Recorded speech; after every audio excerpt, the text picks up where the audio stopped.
पिछले वाले क्लास में आपने ट्रोपोस्फेयर के बारे में जान लिया, जिसका कि हाइट कितना होता है ज़मीन से लेकर ऊपर तक 13 किलोमीटर यानी कि 13 किलोमीटर।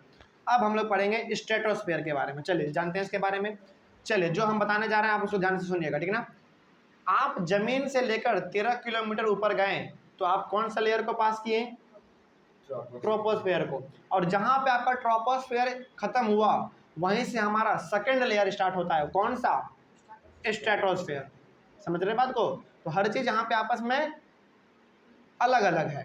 तो जहाँ पे आपने 13 किलोमीटर खत्म किया वहीं से आपका स्टार्ट हो जाता है स्ट्रेटोस्फेयर यानी कि दूसरा लेयर। आगे बढ़ते क्या लिखा हुआ है? Above the troposphere lies the stratosphere. सही बात है, ट्रोपोस्फेयर के ऊपर ही तो हमारा रहेगा ना स्ट्रेटोस्फेयर, ठीक ना। आगे, it extends up to a height of 50 kilometre. इसका टोटल हाइट कितना होता है? 50 किलोमीटर होता है ना।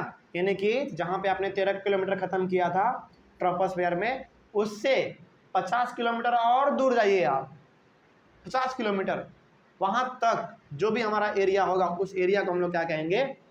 स्ट्रेटोस्फेयर कहेंगे, है ना। तो इसको देखिए, ये जो किलोमीटर है ना, डिस्टेंस जो है ये पूछा जाता है, इसलिए हम बार बार आपको बता रहे है ना, बार बार बता रहे हैं। और ये आपको याद होना भी चाहिए और यही पूछा भी जाता है एग्जाम में। आगे, this layer is almost free from clouds and making condition most ideal for flying aeroplanes. और इस वाले रीजन में ना, इस वाले लेयर में आपको किसी प्रकार का बादल ये सब नज़र नहीं आता है। बादल, बरसात, ये सब ना सब नीचे रहता है। वो आपको ट्रोपोस्फेयर में ही नज़र आ जाएगा, जो कि हमने पिछले क्लास में डिस्कस कर लिया है।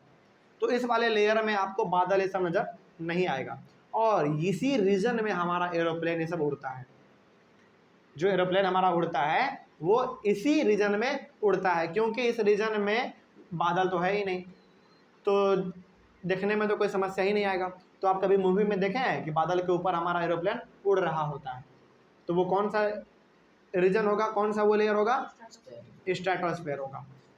अधिकतर जो हमारे जहाज उड़ते हैं ना वो वहीं पे उड़ते हैं, ठीक है। आगे बढ़ते हैं, चलिए आगे बढ़ते हैं फिर। One important feature of stratosphere is that it contains a layer of ozone gas. Ozone gas नाम आपने सुना होगा, वो ओजोन गैस आपको इस वाले लेयर में मिल सकता है, ठीक है।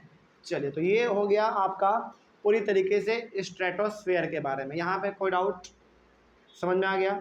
तो ये थोड़ा सा जो है ना हमारा किसके ऊपर पाया जाता है? ट्रोपोस्फेयर के ऊपर में हमारा हो गया स्ट्रेटोस्फेयर। चलिए, इसके बारे में भी आपने पूरी तरीके से जान लिया। चलिए आगे बढ़ते हैं फिर। अब है हमारा मेसोस्फेयर। इसके बारे में हम लोग अपने अगले वाले क्लास में करते हैं, ठीक ना। चलिए, थैंक यू।